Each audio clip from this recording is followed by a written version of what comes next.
Glad to know you are with us. Now let's turn our attention to MPC. The Monetary Policy Committee of the Central Bank of Nigeria began its two-day meeting on Monday, February 23, and is expected to brief the press on the outcome today. Since the last meeting, global risks have risen amid geopolitical tensions and policy uncertainty. However, a weaker US dollar has eased external financing pressures for emerging markets. Domestically, inflation has continued to moderate, supported by exchange rate stability and contained energy costs. Analysts are split between holding rates and cutting them, though most lean toward a 50 to 100 basis point reduction. It remains to be seen what the CBN will do after the meeting today. But of course, joining me to unpack this is Dr. Patrick Ejumedia, Head of Research, Sterling Asset Management and Trustees Limited. Thank you so much, Doctor, for joining me today. Yeah, good morning once again. All right, so talk to us. Since the last MPC meeting, what key global economic shifts and risks stand out to you? Okay, so since the last MPC meeting, looking at the global space, you will see that, for instance, the energy crisis issue that have kind of brought up energy price a bit. As we speak now, energy prices are hovering around $70 per barrel. So that has gone up, and that's because of the US-Iran, crisis that have brought energy price up, and that's making investors or making policymakers want to begin to rethink what is likely going to happen to inflation at the global space. But if you bring it home to Nigeria, we've been having a lot of stability in terms of inflation moderating, in terms of exchange rates that is also stable, and in terms of growth, that we have also been seeing. So in the global space, we've not seen that transmission of that increased energy prices into high prices. We've seen that stability, and I think the reason maybe because a lot of Nigerians now try to consume what we see as domestic food, staple food, rather than the package or processed food, whose price would have likely gone up because of some level of importation, the exchange rate pass-through effect. Right, so how do you see this global development influencing today's policy decisions? Well, again, if you come to look at what is happening in the global space, if you look at inflation in these key economies, inflation in US, inflation in UK, inflation in Euro area for January, you will see that in spite of this global trend for the energy space, we still saw that their inflation in January came down.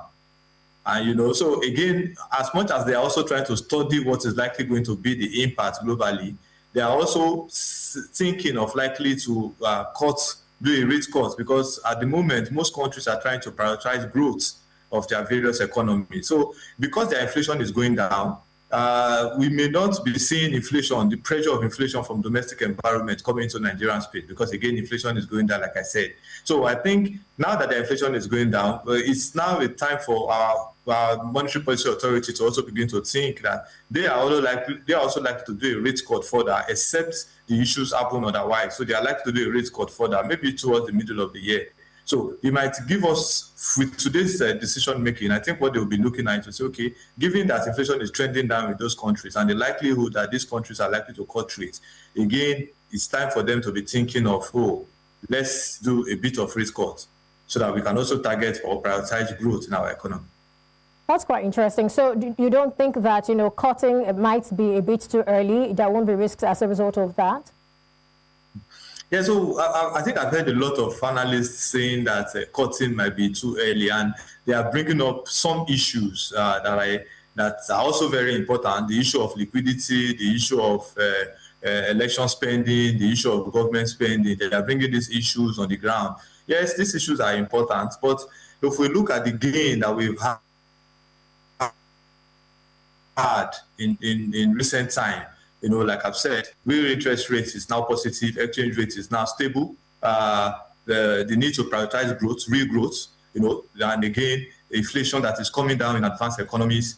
And again, the fact that the Nigerian interest rate is about the highest when you compare it to its contemporaries. So all of those factors, when you put them together, I think for now, this is the best time to cut it. Yes, those issues are there, but now that we know, we can be thinking of a lot of the CRR ratio, the OMO, can also be used to control the liquidity in the system. While we cut rate now and be able to study what happened before the election spending comes on.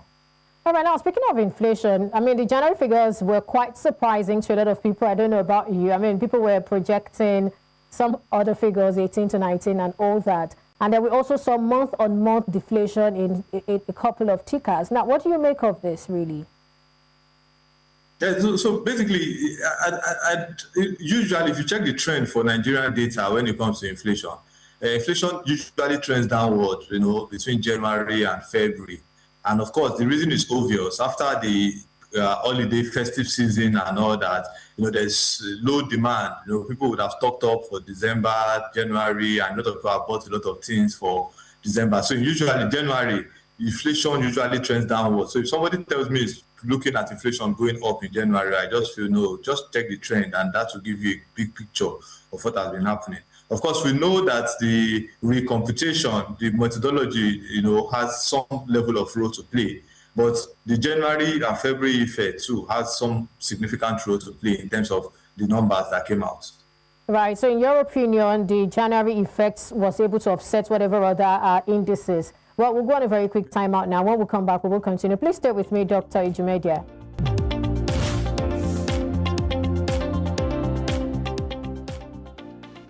Glad to know you're still with us. And with me is Dr. Patrick Ejumedia, and together we are looking at the MPC meeting. We're talking about projections and expectations. However, before we went on that timeout, you were talking about the difference between January and February figures and some other figures. I don't know if you've landed on that, so we can just move on.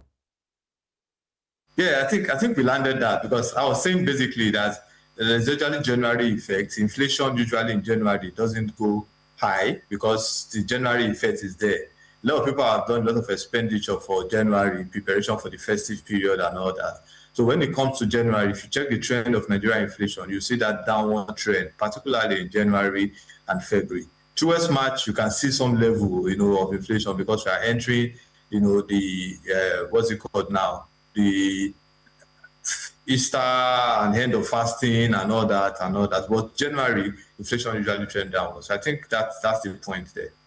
Right, to a very large extent, many people would point to currency stability. But let's also not forget what we have now to some extent, apart from whatever the CBN is doing, the CBN activities in the market, it's driven by softer US dollar and higher interest rates. And these are precipitate for stronger domestic currency. And that to some persons does not seem sustainable. But what do you think? And so it depends on what you are looking at. And like I said, because of the high rate, for instance, exchange rate, you see a lot of Nigeria. And that's why I said in my earlier conversation, the prices of staple foods, that are produced in Nigeria are not as high as processed food that are imported. So we know, the exchange rate pass-through effect might not be too significant because of the so much less imported food that people are consuming. And that's why when people say inflation is going down, they'll tell you food inflation is going down significantly. So the food inflation, if you take the data very well and you study, you will see that it is more of that processed, the staple food that are produced in Nigeria. So that's the point. If you look at, yes, because of exchange rate stability too, we might see some level of processed food. Their prices may not go up too significantly because of, the stability in the exchange rate. But majority of these foods are the staple foods that are produced here. Okay, so my point is, what for you is driving the stability we are seeing in Nigeria's foreign exchange market? What do you think is really driving it? Are they fundamentals or just? It's obvious. It's obvious. Like I said earlier, Nigerian's rate is one of the highest when you compare it to our contemporaries. If you look at our NPR, if you look at our stock rate, if you look at our yield, the various rates, you see that Nigeria has one of the highest rates, And because of that, it's only natural for investors to look at where rates is high or where yields are high to put their money. And coupled with the fact that inflation is now trending downward, the macroeconomic environment is now stable. So the high rate coupled with stable macroeconomic environment is what is attracting FPI, and that is also what is now keeping the exchange rate to be stable. That's quite interesting. Now, I want us to look at the technicality of the last rate decision. We saw the CBN sort of hold rate, and apart from that, it's widened the asymmetric corridor to plus 50, minus 450. Now, that was technical easing, if you ask me. Beg your pardon. Yeah. Do you know if this moved the needle in terms of expanding access to credit? So yes, because what happened is once the asymmetric corridor goes up, again, somehow the whole effect is that it's going to have some level of impact on the access to credit, because the lower it is, they all work almost in the same impact. If you increase your MPR or if you reduce it, it has opposite effect on the access to credit.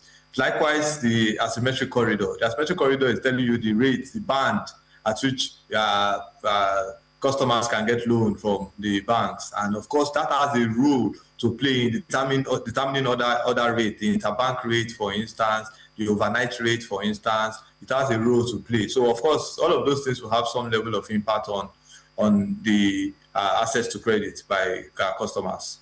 Right. So let's look at the other parameters. What do you see the MPC deciding on today? I mean, you talked about a rate cut, right? So apart from the cuts, what other things are you expecting, looking at the other parameters? So for me, I think what they will be looking at is, okay, the rate cut, like I've said, is there. They will also be looking at, okay, this excess liquidity that we've been talking about, because we've said as at Friday, the liquidity in the banking system was over 2 trillion naira. And because, again, government spending is also increasing, the election spending is also coming up and all that. So what they will be looking at is, okay, how do we mop out this excess liquidity from the system? So even if we do a rate cut, we should be able to then checkmate the excess liquidity in the system. So in that regard, I think what they will then be looking at is to say, what happened to the CRR, the CRR, then what happened to the OMO? I think those two tools what they will also be looking at in trying to mop out that excess liquidity, because the major concern for the CBN is how to control the liquidity in the system and bring it as minimal so that it doesn't destabilize the gains that we have seen so far in the economy.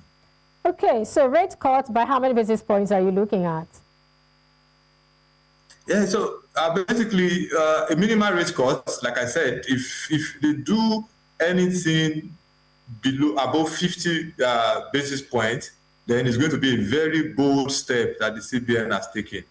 If they do 100, then it's a bold step. If they do anything above 50, like I said, it's a bold step that they have taken, because it means that they are ready to face whatever happens thereafter. Don't forget that there are a lot of things that are likely to come up, and they are also putting into consideration. So basically for me, I would have just said, okay, a 50 basis points for now, and I've given all the reasons why I'm saying that. The reason is, okay, let's see how we can prioritize growth. Let's see how we can then study and use the data to look at how the economy is going to react vis-a-vis when the pre-election spending start coming in. Let's see how the stock rate and the yield are going to be playing out, so that we can then see how we are able to control and stabilize our FX. So all of these, I think, for me, because of that, I would say, okay, we should do a 50 basis point now. Even though some analysts are saying 100 basis points, which is also not bad, but it means that they will also be very strategic about it in terms of other parameters that they are going to use to control the liquidity that we mentioned. All right, thank you so much, Dr. Patrick Ejumedia, Head of Research, Sterling Asset Management. Thank you for your time and thoughts on the show today. Thank you so much. Good to be with you. All right.